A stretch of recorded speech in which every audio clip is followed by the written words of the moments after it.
제공해 주신 텍스트는 성철 스님의 가르침과 음양오행의 원리토생금을 바탕으로 한 성묘 및 조상 공양에 대한 내용입니다. 오타, 띄어쓰기, 문맥에 맞지 않는 단어, 성를, 성묘를, 보기, 신살밥, 흰살밥, 결란, 교란 등을 바로잡고 문맥과 어조를 자연스럽고 매끄럽게 수정하였습니다. 요청하신 대로 전체 글의 분량 도제 길이를 그대로 유지하였으며 날짜 표기 역시 요청하신 대로 반영하였습니다. 매년 당신은 성묘를 갑니다. 무릎을 꿇고 손을 모으고 눈물을 삼키며 절을 올립니다. 정성껏 차린 음식을 제사상 위에 올리고 조상님께 빌고 또 빕니다. 부디 이 집안에 복이 오게 해달라고, 부디 막혔던 돈줄이 좀 풀리게 해달라고, 부디 아이들만큼은 잘되게 해달라고 말입니다. 그런데 집으로 돌아오는 길 당신의 손에 쥐어진 것은 여전히 아무것도 없습니다. 통장 잔고는 그대로이고 빚은 줄어들지 않았으며 사업은 여전히 숨이 막힐 듯 답답합니다. 그렇다면 저는 오늘 당신에게 조심스럽지만 분명하게 물어야 합니다. 당신은 성묘를 간 것입니까? 아니면 형식만 갖춘 것입니까? 저는 오랜 세월 성철 스님의 가르침을 곁에서 배우고 그 지혜를 삶의 에너지 흐름에 적용하는 일을 해왔습니다. 수많은 사람들을 만났습니다. 해마다 빠짐없이 성묘를 다녀오면서도 집안의 재물 기운이 끊임없이 새어나가는 분들을 만났습니다. 처음에는 저도 의아했습니다. 이분들은 불성실한 것도 아니고 조상을 무시하는 것도 아닙니다. 오히려 그 누구보다 정성스럽게 제사를 모십니다. 그런데 왜 복은 오지 않는 것일까요? 스님의 가르침 앞에 오래 앉아 있다 보니 비로소 그 이유가 보이기 시작했습니다. 문제는 정성의 양이 아니었습니다. 문제는 에너지의 방향과 정성이었습니다. 성철 스님께서는 이런 말씀을 자주 하셨습니다. 형식은 껍데기요, 기운은 알맹이다. 껍데기만 아무리 화려하게 쌓아도 알맹이가 없으면 밑 빠진 독에 물 붓는 것과 다르지 않다. 성묘도 마찬가지입니다. 제사상에 음식을 가득 올리는 행위는 껍데기입니다. 그 음식이 어떤 기운을 품고 있는지, 그 기운이 조상의 에너지 통로를 여는지 막는지, 그것이 바로 알맹이입니다. 우리는 오랫동안 많이 올릴수록 정성스럽다는 믿음 속에 살아왔습니다. 그러나 그 믿음이 때로는 오히려 복의 흐름을 역방향으로 돌려버리는 원인이 되고 있었습니다. 오늘 이 자리에서 저는 당신에게 한 가지 진실을 전하려 합니다. 성묘 제사상에 올려야 할 음식은 딱 하나입니다. 단 하나의 음식이 조상의 에너지 통로를 열고 그 통로를 통해 갇힌 금전운과 건강운이 자손에게 흘러내려오게 합니다. 반대로 아무리 값비싸고 풍성한 음식이라 해도 잘못된 것을 올렸을 때는 그 에너지가 복을 불러오는 것이 아니라 음기, 임해를 자극하여 오히려 재물의 흐름을 막아 버립니다. 이것은 미신이 아닙니다. 음양오행의 원리이며 기의 법칙입니다. 성철 스님께서 평생을 통해 몸소 관찰하고 검증하신 삶의 이치입니다. 지금 이 영상을 보고 계신 분들 중에 형제간의 돈 문제로 틀어진 분이 계십니까? 자녀가 취업도 결혼도 잘 안 풀려 애간장이 타는 분이 계십니까? 몇 년째 사업이 제자리 걸음이거나 원인 모를 지출이 끊이지 않아 통장이 늘 빈 분이 계십니까? 그렇다면 지금 이 순간 자리를 잡고 앉아 끝까지 들어주십시오. 오늘 제가 전해드리는 이 한 가지가 당신 집안에 막힌 기운을 뚫는 열쇠가 될 것입니다. 조상의 은혜는 끊어진 것이 아닙니다. 다만 통로가 막혀 있을 뿐입니다. 그 통로를 다시 여는 방법, 지금부터 함께 들어가 보겠습니다. 제가 이 이야기를 처음 들은 것은 지금으로부터 꽤 오랜 시간이 흐른 뒤의 일입니다. 성철 스님의 가르침을 따르던 한 도반으로부터 전해 들은 실제 이야기입니다. 경상도 어느 산골 마을에 3대째 가난을 이어오던 집안이 있었습니다. 할아버지도 가난했고 아버지도 가난했으며 이제 그 아들 역시 똑같은 길을 걷고 있었습니다. 부지런하지 않은 것도 아니었습니다. 새벽 어스름부터 밭에 나가 일했고 쉬는 날 없이 몸을 혹사했습니다. 그런데도 돈은 벌리는 족족 사라졌고 빚은 줄어들기는커녕 해마다 조금씩 불어났습니다. 그 집의 아들은 어느 날 스님을 찾아와 이렇게 말했다고 합니다. 스님, 저희 집안은 조상대대로 저주라도 받은 것입니까? 아무리 해도 안 됩니다. 이제 지쳤습니다. 스님은 그 말을 조용히 들으셨습니다. 그리고 한참 동안 아무 말씀도 하지 않으셨습니다. 이윽고 스님이 물으셨습니다. 너희 집안은 성묘를 어떻게 지내느냐? 아들은 고개를 갸웃거리며 대답했습니다. 명절이면 빠짐없이 성묘를 가고 정성껏 음식을 장만해 제사상을 차렸으며 절도 올리고 술도 올렸다고 했습니다.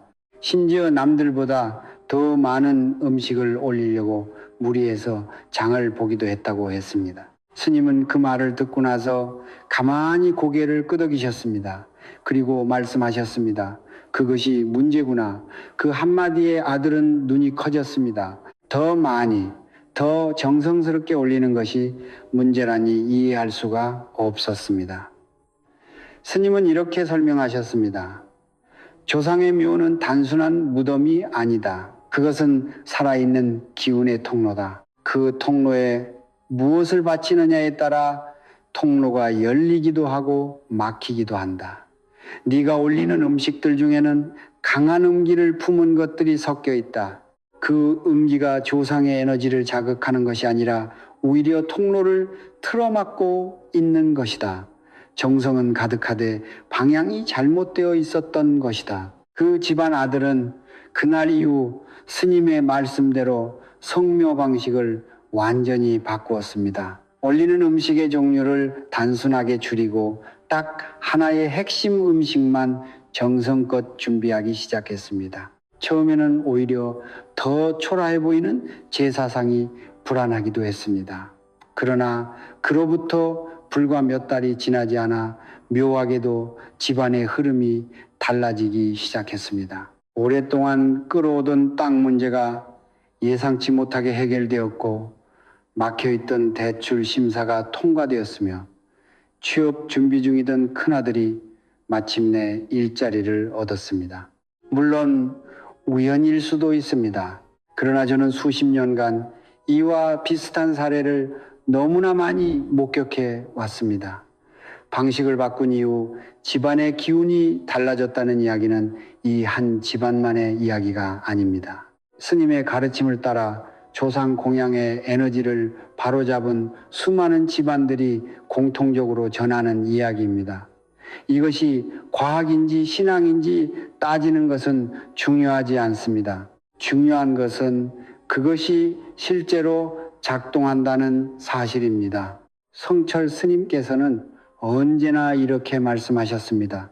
진실은 믿는 자에게도 믿지 않는 자에게도 공평하게 작용한다. 지혜의 흐름은 당신의 믿음 여부와 관계없이 이 순간도 움직이고 있습니다. 당신이 성묘에서 올리는 음식이 그 흐름을 여는 열쇠인지 아니면 흐름을 막는 돌덩이인지 그것은 지금 이 자리에서 분명히 알고 가셔야 합니다. 다음 이야기에서 저는 그 원리의 뿌리가 되는 음양오행의 법칙인 토생금, 도성진, 두성진, 도생진에 대해 말씀드리겠습니다. 땅의 정성이 어떻게 금전 기운을 낳는지 그 이치를 함께 들여다보겠습니다. 저는 성철 스님의 가르침을 처음 접했을 때 가장 먼저 깊이 파고들었던 것이 바로 음양오행의 원리였습니다.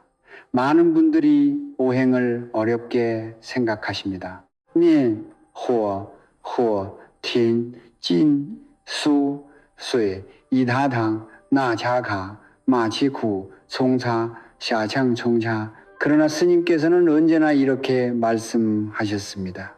오행은 철학책 속에 있는 것이 아니라네. 밥상 위에 있고 네 마당 흙 속에 있으며 네 손바닥 안에 있다. 오행은 우리 삶의 모든 순간에 흐르고 있는 에너지의 질서입니다. 그리고 그 질서 중에서 오늘 우리가 반드시 이해해야 할 단 하나의 원리가 있습니다. 바로 동진신, 두선진차, 또신전, 자해진, 이콩, 는다, 토생금이란 무엇인가? 글자 그대로 풀면 토두의 기운이 금김의 기운을 생성한다는 뜻입니다. 여기서 토는 단순히 흙을 의미하지 않습니다. 토는 중심이며 안정이며 뿌리를 내리는 힘입니다. 어머니의 품처럼 모든 것을 받아들이고 품어기르는 에너지입니다. 그리고 금은 단순히 금속이나 돈을 의미하지 않습니다. 금은 결실이며 수확이며 세상에 드러나는 풍요의 기운입니다. 즉 토생금이란 뿌리 깊은 정성과 안정된 기반이 있어야 비로소 재물과 풍요가 생겨난다는 자연의 법칙입니다. 씨앗이 아무리 좋아도 땅이 척박하면 싹을 틔울 수 없듯이 아무리 열심히 일해도 뿌리가 되는 기운이 흔들려 있으면 재물은 모이지 않습니다. 그렇다면 우리 인간에게 있어 토의 기운, 즉 뿌리의 에너지는 어디서 옵니까? 바로 조상입니다.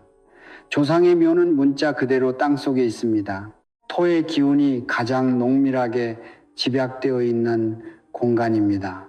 성철 스님께서는 조상의 묘는 자손의 에너지 발전소라고 말씀하신 적이 있습니다. 그 발전소가 제대로 가동될 때 금의 기운, 즉 재물은, 건강은, 자손의 성공운이 자연스럽게 흘러나와 살아있는 후손들에게 전달됩니다. 반대로 그 발전소가 막혀 있거나 교란되어 있으면 아무리 열심히 살아도 에너지가 새어나가고 노력에 비해 결과가 형편없이 작게 맺힙니다. 이것이 바로 3대째 가난하거나 아무리 해도 안 되는 집안의 뿌리에 놓인 에너지적 원인입니다.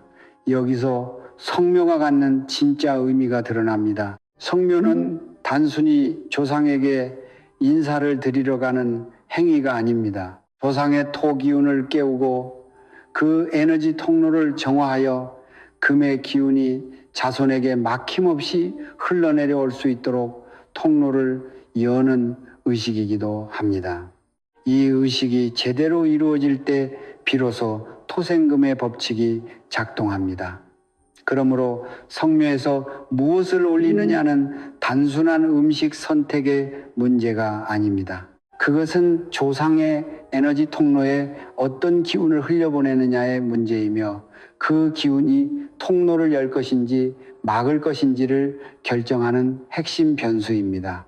성철 스님께서는 이런 비유를 드신 적이 있습니다. 물이 흐르는 수로에 깨끗한 물을 붓느냐 탁한 흙탕물을 붓느냐에 따라 한류의 논밭이 살기도 하고 죽기도 한다. 조상의 묘는 수로의 상류다.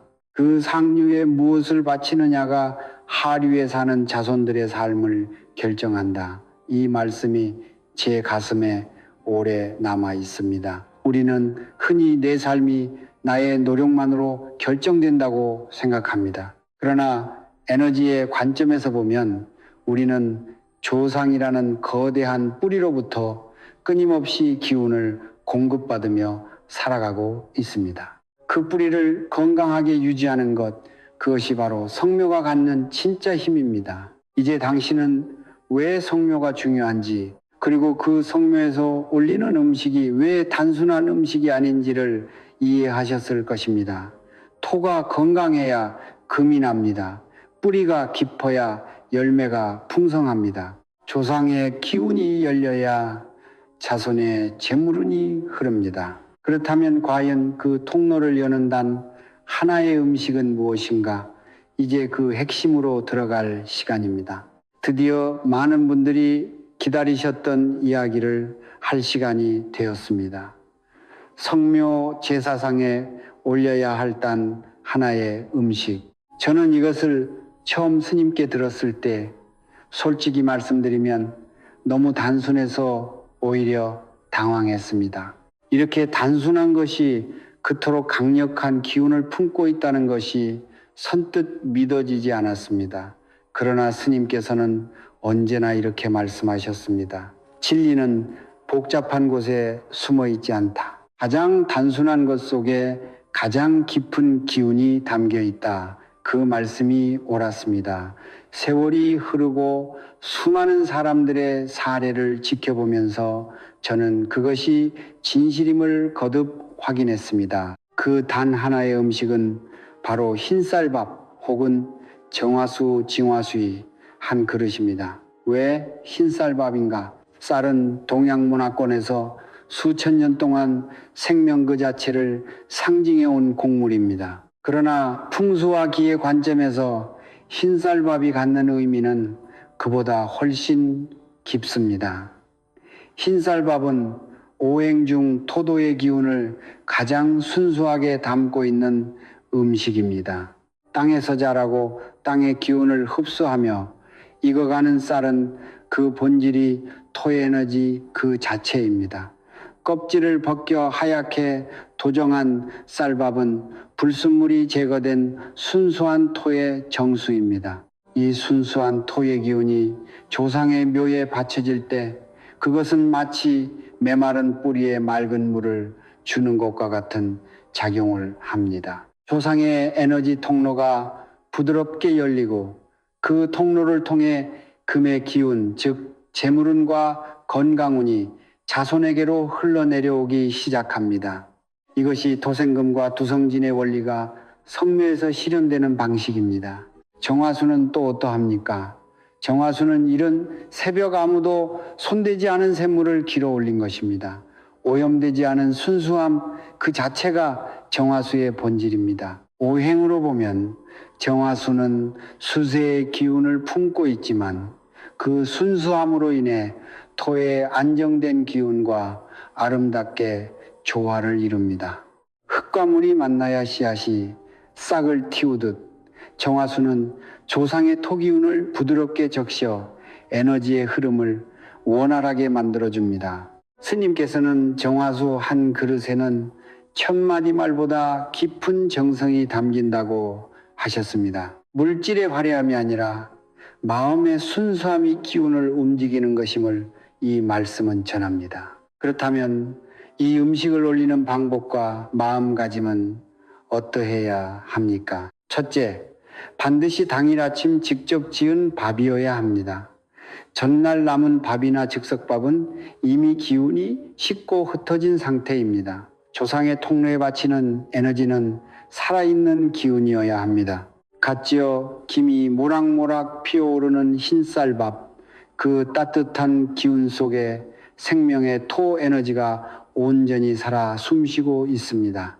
둘째, 그릇은 반드시 흰색이나 자연색 계열의 것을 사용하십시오. 화려한 색깔의 그릇, 특히 붉은 계열의 그릇은 그 자체로 강한 화의 기운을 발산하여 토에 안정된 에너지를 교란시킵니다. 셋째, 밥그릇을 조상의 묘 앞 중앙에 공손하게 올리십시오. 한 손으로 툭 내려놓는 행위는 에너지의 단절을 의미합니다. 두 손이 만드는 공손함 속에서 당신의 진심이 기운으로 전환되어 조상에게 전달됩니다. 넷째, 그리고 이것이 가장 중요합니다. 밥그릇을 올리는 순간 마음속으로 반드시 이 말을 전하십시오. 조상님, 저희가 이 자리에 왔습니다. 저희의 정성을 받아주시고 막혀있는 기운의 통로를 열어주십시오. 자손들이 건강하고 풍요롭게 살아갈 수 있도록 길을 열어주십시오. 말의 내용이 정확하지 않아도 됩니다. 중요한 것은 그 마음이 진심이어야 한다는 것입니다. 성철 스님께서는 조상은 말을 듣는 것이 아니라 마음을 읽는다고 하셨습니다. 꾸며진 말 천마디보다 눈물 한 방울에 담긴 진심이 에너지 통로를 더 크게 열어줍니다. 당신이 지금 겪고 있는 고통, 빚의 무게, 자녀 걱정, 사업의 답답함, 그 모든 것을 숨기지 말고 조상 앞에 그대로 내려놓으십시오. 그것이 바로 정성이며 그 정성이 토생금의 법칙을 깨우는 진짜 열쇠입니다. 마지막으로 한 가지를 더 말씀드리겠습니다. 흰쌀밥 한 그릇이 초라해 보인다고 느끼신다면 이 말씀을 기억하십시오. 성철 스님께서는 말씀하셨습니다. 부처님 앞에 황금으로 만든 불상을 올리는 것보다 마음을 다해 올린 쌀 한 줌이 더 큰 공덕을 짓는다. 조상의 기운을 움직이는 것은 음식의 값어치가 아닙니다. 그 음식에 담긴 기운의 순수함과 그것을 올리는 사람의 마음의 깊이입니다. 지금 이 순간부터 화려함을 내려놓으십시오. 단순하고 순수한 것 하나에 온 마음을 담으십시오. 그것이 3대의 복을 여는 문입니다. 지금까지 우리는 조상의 에너지 통로를 여는 음식에 대해 이야기했습니다. 그러나 저는 오늘 이 자리에서 그것만큼이나 아니 어쩌면 그보다 더 중요한 이야기를 해야 합니다. 왜냐하면 제가 수십 년간 지켜본 결과 복이 오지 않는 집안의 문제는 대부분 무엇을 올렸는가 보다 무엇을 잘못 올렸는가에 있었기 때문입니다. 아무리 흰쌀밥을 정성껏 올려도 그 옆에 에너지를 교란시키는 음식이 함께 놓여 있다면 그 정성은 반감되는 것이 아니라 오히려 역방향으로 작용하게 됩니다. 선의가 오히려 독이 되는 순간입니다. 성철 스님께서는 이것을 두고 깨끗한 샘물 옆에 독초를 심어놓고 왜 물이 썩느냐고 묻는 것과 같다고 하셨습니다. 지금부터 제가 말씀드리는 것들은 반드시 기억하시고 다음 성묘부터는 단호하게 내려놓으시기 바랍니다. 첫 번째로 반드시 피해야 할 것은 붉은 팥이 들어간 음식입니다. 팥시루떡, 팥죽, 팥황금이 들어간 떡, 이것들은 우리 문화에서 오랫동안 귀신을 쫓는 음식으로 사용되어 왔습니다. 바로 여기에 문제가 있습니다. 붉은 팥의 에너지는 음크리의 기운을 물리치는 성질을 가지고 있습니다. 그런데 조상의 에너지는 음의 영역에 속합니다. 즉, 붉은 팥을 제사상에 올린다는 것은 조상의 에너지를 향해 오지 말라는 신호를 보내는 것과 다름이 없습니다. 당신은 조상님을 모시러 성묘에 갔는데 정작 당신이 올린 음식이 조상의 기운을 밀어내고 있었던 것입니다. 이 얼마나 안타까운 일입니까? 오랫동안 팥떡을 올리며 정성을 다했다고 생각해 온 분들께는 충격적인 이야기일 수 있습니다. 그러나 이것이 기운의 진실입니다. 팥은 산자들의 공간을 정화하는 데 쓰이는 것이지 조상의 에너지 통로를 잇는 데 쓰이는 것이 아닙니다. 두 번째로 피해야 할 것은 강한 향신료가 들어간 음식들입니다. 고추, 마늘, 생강, 후추, 이것들은 모두 강렬한 자극성을 지닌 재료들입니다. 우행의 관점에서 이러한 자극적인 재료들은 화보의 기운을 과도하게 자극하고 그 뜨겁고 불안정한 에너지가 제사상 전체의 기운을 흩어버립니다. 고요하고 안정된 토의 기운이 자리를 잡아야 금짐의 기운이 흘러나올 수 있는데 강한 향신료의 자극적인 기운은 그 고요함을 산산이 흐트러뜨립니다. 마치 고요한 연못에 돌을 던지는 것과 같습니다. 파문이 일어나면 연못은 더 이상 하늘을 비추지 못합니다. 향신료가 강한 음식을 올린 제사상은 조상의 에너지가 맑게 내려오지 못하고 혼탁하게 교란된 채 자손에게 전달됩니다. 그 결과는 뜻밖의 지출, 갑작스러운 건강 문제, 원인을 알 수 없는 갈등과 불화로 나타나는 경우가 많습니다. 세 번째로 경계해야 할 것은 강한 냄새를 풍기는 생선류, 특히 비린내가 강한 날생선입니다. 냄새는 에너지의 진동입니다. 강하고 자극적인 냄새는 그에 상응하는 강한 기운의 파동을 발생시킵니다. 조상의 묘와 fun음과 양이 조화롭게 균형을 이루어야 하는 신성한 공간입니다. 그 공간에 날카로운 비린내가 퍼지는 순간 음양의 균형이 무너지고 에너지의 흐름이 역류하기 시작합니다. 성철 스님께서는 제사상의 냄새는 그 집안의 기운을 그대로 반영한다고 하셨습니다. 향기롭고 맑은 냄새는 맑은 기운을 부르고 자극적이고 혼탁한 냄새는 혼탁한 기운을 부릅니다. 이것은 단순한 비유가 아니라 에너지가 실제로 작동하는 방식입니다. 네 번째로 많은 분들이 간과하시는 것이 있습니다. 바로 상한 음식 혹은 만드는 과정에서 정성이 빠진 음식입니다. 전날 만들어 냉장고에 보관해 두었다가 꺼낸 음식, 마트에서 사온 즉석 제품, 만드는 내내 짜증과 피로함 속에서 준비된 음식, 이것들은 형태는 갖추었으되 기운이 텅 빈 상태입니다. 스님께서는 기운 없는 음식은 조상에게 기운 없는 인사를 건네는 것이라고 하셨습니다. 빈 그릇을 내미는 것이나 다름없다는 말씀입니다. 음식을 준비하는 그 과정 자체가 이미 기운을 담는 행위입니다. 손끝에서 정성이 흘러야 그 음식 안에 살아있는 토의 기운이 깃듭니다. 모든 경고를 들으시면서 혹시 이런 생각이 드셨습니까? 그렇다면 나는 지금까지 잘못된 방식으로 조상을 모셔온 것인가? 그 생각에 자책하지 마십시오. 당신이 잘못한 것이 아닙니다. 아무도 제대로 가르쳐주지 않았을 뿐입니다. 대대로 내려오는 방식이라고 해서 그것이 반드시 에너지적으로 올바른 것은 아닙니다. 중요한 것은 오늘 이 자리에서 진실을 알았으니 다음 성묘부터는 바꿀 수 있다는 것입니다. 조상은 당신의 과거 실수를 탓하지 않습니다. 조상은 지금 이 순간 당신이 진심으로 통로를 열려 한다는 그 마음을 봅니다. 그리고 그 마음에 응답합니다. 지금 알았으면 지금부터 바꾸면 됩니다.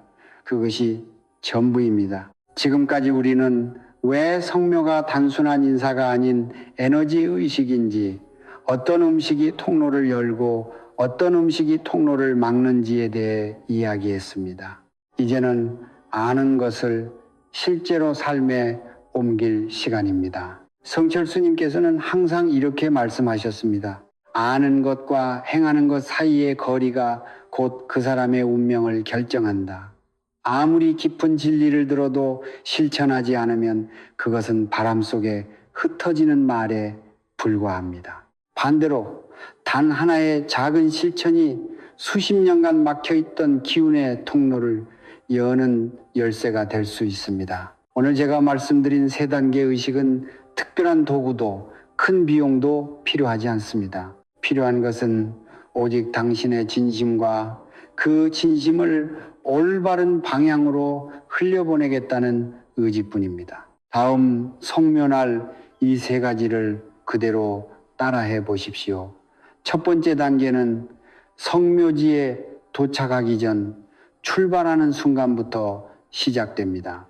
많은 분들이 성묘를 단순히 묘지에 가서 절하고 음식 올리고 돌아오는 행사로 여깁니다.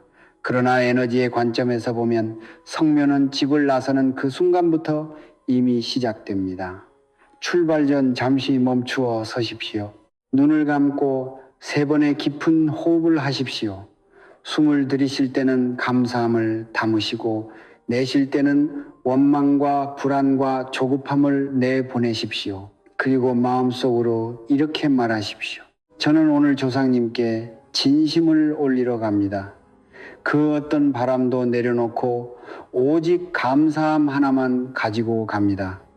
이 짧은 침묵의 의식이 왜 중요한가? 인간의 마음이 품고 있는 에너지는 몸 밖으로 끊임없이 방사됩니다. 조급하고 탐욕스러운 마음으로 성묘에 가면 그 마음의 기운이 먼저 묘 앞에 도달하여 에너지 통로를 긴장시키고 닫아버립니다. 고요하고 감사한 마음으로 나아가면 그 마음의 기운이 통로를 부드럽게 예열시켜 음식을 올리기 전부터 이미 에너지의 흐름이 시작됩니다.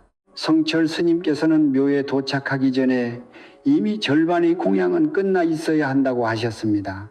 마음의 준비가 곧 첫 번째 공양입니다. 두 번째 단계는 제사상 위의 음식 배치와 방향입니다.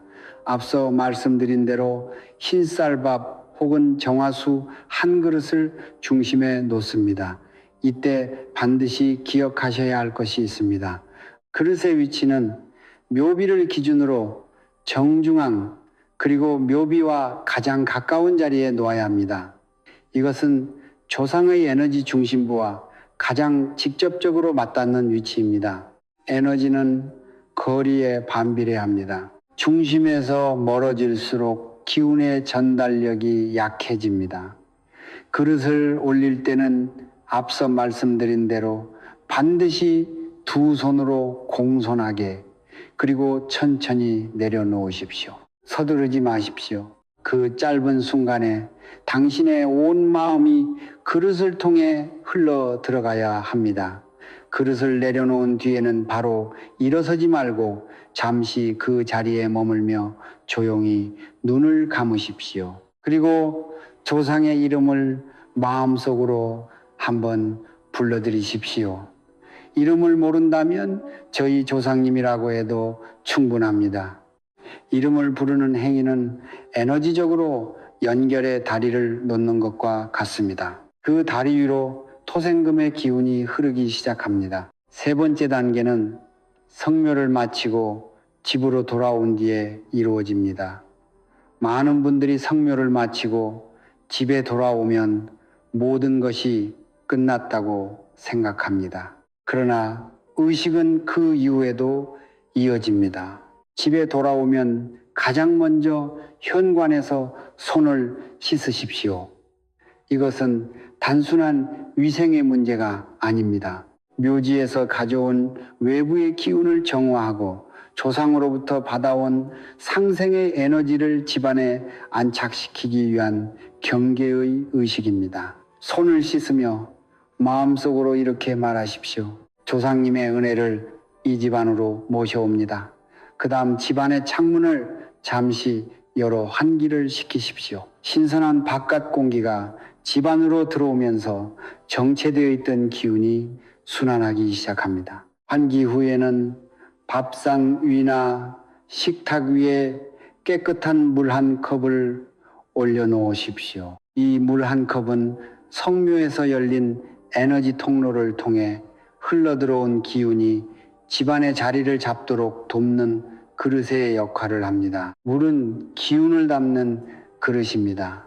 맑은 물이 자리를 잡으면 그 주변으로 맑은 에너지가 모여듭니다. 이 물 한 컵을 사흘간 그 자리에 두십시오. 사흘이 지난 뒤에는 화분의 흙에 부어 주십시오. 땅으로 돌려보내는 것, 그것이 토토의 기운을 완성하는 마지막 순서입니다. 이 세 단계를 처음 들으시면 너무 단순하다고 느끼실 수 있습니다. 그러나 단순함이야말로 기운이 가장 깨끗하게 흐르는 통로입니다. 복잡하고 화려함은 오히려 기운을 분산시킵니다. 성철 스님께서는 의식의 크기는 효과의 크기와 비례하지 않는다. 의식의 순수함이 효과의 깊이를 결정한다고 하셨습니다. 작고 단순하되 온 마음을 담은 이 세 단계가 당신의 집안에 흐르는 기운을 바꾸어 놓을 것입니다. 믿음을 가지고 실천하십시오. 그리고 그 변화를 조용히 지켜보십시오. 기운은 거짓말을 하지 않습니다. 우리는 오늘 긴 여정을 함께 걸어왔습니다. 왜 성묘가 에너지 의식인지, 토생금 상생의 원리가 무엇인지, 어떤 음식이 통로를 열고 어떤 것이 통로를 막는지, 그리고 성묘 당일 즉시 실천할 수 있는 세 가지 단계까지 배웠습니다. 이 모든 이야기의 뿌리에는 성철 스님의 한 가지 핵심 가르침이 놓여 있습니다. 스님께서는 평생을 통해 이 말씀을 반복하셨습니다. 정성스러운 마음 하나가 운명을 바꾼다. 화려한 제사상이 운명을 바꾸는 것이 아닙니다. 값비싼 음식이 집안의 기운을 바꾸는 것이 아닙니다. 오직 진심에서 우러나온 정성, 그 하나가 막혀있던 에너지의 강물을 다시 흐르게 만드는 것입니다. 이것이 스님께서 평생에 걸쳐 우리에게 남겨주신 가장 깊은 진실입니다. 저는 오늘 이 영상을 보고 계신 모든 분들의 얼굴을 직접 뵐 수는 없습니다. 그러나 저는 압니다. 지금 이 자리에서 이 영상을 끝까지 보고 계신 분들이 얼마나 무거운 짐을 지고 살아가고 있는지를 말입니다. 오랜 세월 열심히 일했지만 여전히 빚의 무게에 눌려 있는 분이 계십니다. 자식을 위해 모든 것을 바쳤지만 자녀의 앞길이 좀처럼 열리지 않아 가슴을 치는 분이 계십니다. 사업을 일으키려 몇 번이고 도전했지만 번번이 무너져 이제는 스스로를 믿지 못하게 된 분이 계십니다. 몸은 성묘해 가면서도 마음 한켠에는 이게 정말 의미가 있을까? 라는 의심을 품어온 분도 계십니다. 저는 그 모든 분들께 오늘 이 자리에서 분명하게 말씀드리고 싶습니다. 당신의 고통은 당신의 잘못이 아닙니다. 당신의 가난은 당신이 게을러서가 아닙니다. 다만 에너지의 통로가 막혀 있었을 뿐입니다. 그리고 그 통로는 오늘부터 당신이 여는 것이 가능합니다. 성철 스님께서는 인간의 운명을 강물에 비유하셨습니다. 운명은 고정된 것이 아니라 흐르는 것이다. 강물은 돌에 막히면 돌아서 흐르고 흙에 막히면 스며들어 흐른다. 막힌 것처럼 보이는 운명도 결국은 흐를 길을 찾는다. 다만 그 길을 찾는데 사람의 정성이 필요할 뿐이다. 오늘 당신이 이 영상을 끝까지 본 것, 그것 자체가 이미 당신의 정성입니다. 알고자 하는 마음, 바꾸고자 하는 의지, 그것이 이미 에너지의 통로에 첫 번째 빛을 비추고 있습니다.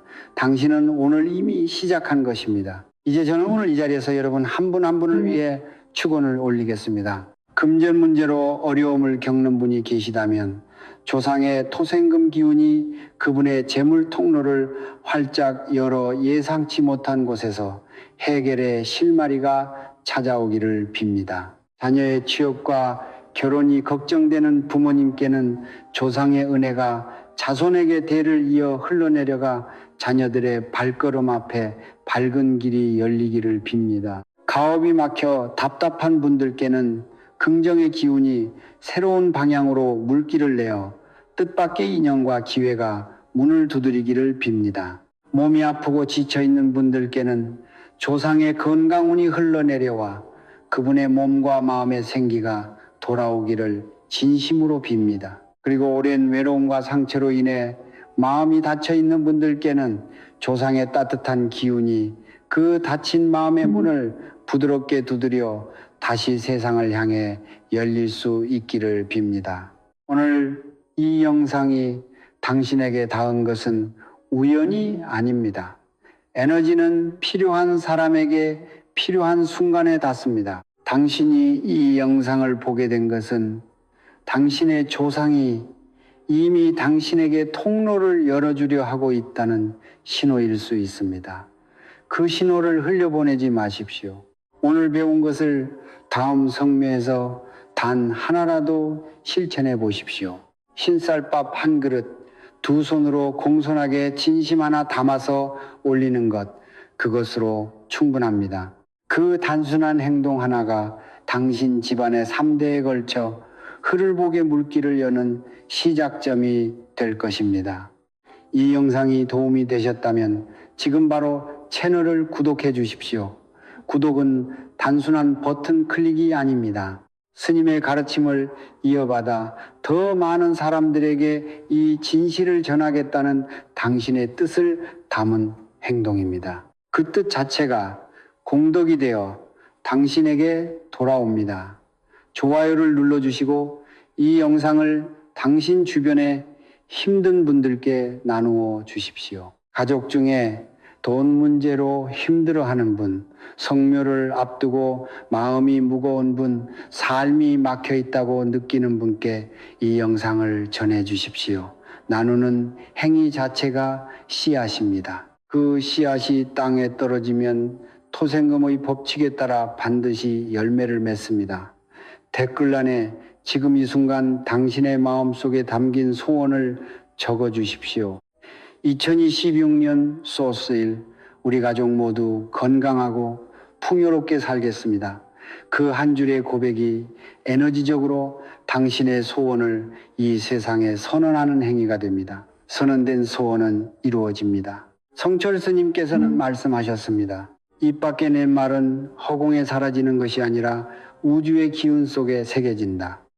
여러분, 오늘 이 자리에 함께 해주신 모든 분들이 영상을 통해 조상의 은혜가 3대에 걸쳐 풍성하게 흐르시기를, 막혔던 돈줄이 시원하게 터지시기를, 가족 모두가 건강하고 화목하게 번영하시기를 두 손 모아 간절히 빕니다. 감사합니다.